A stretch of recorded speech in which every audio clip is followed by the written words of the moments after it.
ఈ దేశంలో కాంగ్రెస్ పార్టీకి ఎదురే లేదు.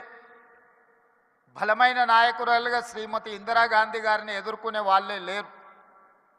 అంత బలమైన నాయకత్వాన్ని అందిస్తున్నప్పుడు ఎన్టీ రామారావు గారు ప్రవేశపెట్టిన సంకీర్ణ రాజకీయాలే ఇవాళ దేశాన్ని ఏలుతున్న వాళ్లకు అవకాశాలు ఇచ్చినాయన్న సంగతి మరవకూడదు. రామ్మోహన్ రావు గారికి గుర్తుండి ఉండాలి, ఆనాడు తెలుగుదేశం భారతీయ జనతా పార్టీ పొత్తులో భాగంగా దేశంలో 2 సీట్లు బీజేపీ గెలిస్తే హనుమకొండ నుంచి పివి నరసింహారావు గారిని ఓడించిన బీజేపీ జంగారెడ్డి గారు తెలుగుదేశం మద్దతుతో గెలిచారు.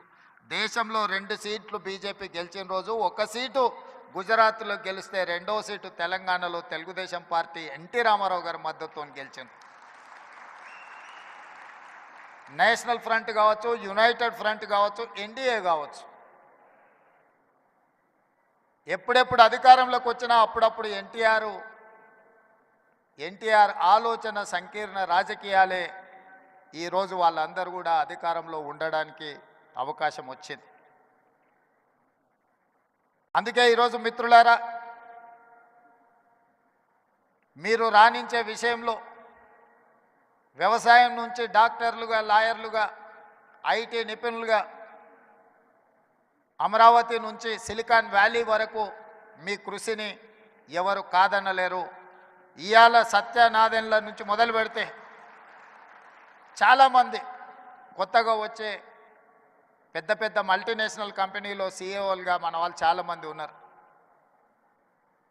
సరే, అమెరికాలో ఇక్కడ బహిరంగ సభ పెట్టిన దానికంటే పెద్ద ఎత్తున మా తానా సోదరులు సభలు పెడుతుంటారు ప్రతి 2 సంవత్సరాలకు.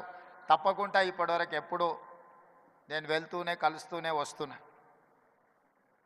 అయితే ఈ సమావేశం కమ్మ గ్లోబల్ ఫెడరేషన్ ఒక మంచి సాంప్రదాయాలకు, సమాజానికి ఉపయోగపడే విధంగా ఈ హైదరాబాదు నగరాన్ని విశ్వనగరంగా మార్చడానికి అవసరమైన ప్రణాళికలలో మీరు భాగస్వాములు కావాలి. తెలంగాణ రాష్ట్ర ప్రభుత్వం మిమ్మల్ని ఆహ్వానిస్తుంది. మీలో ఉన్న నిపుణులను, మీలో ఉన్న నైపుణ్యాన్ని అన్ని రకాలుగా ప్రోత్సహించడానికి తెలంగాణ రాష్ట్ర ప్రభుత్వం సంసిద్ధంగా ఉంది.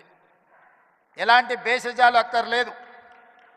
హైదరాబాదు నగరం ప్రపంచంతో పోటీ పడాలంటే ప్రపంచంలో రాణించిన కమ్మ సోదరులకు ఇక్కడ అన్ని రకాల అవకాశాలు కల్పించడానికి మా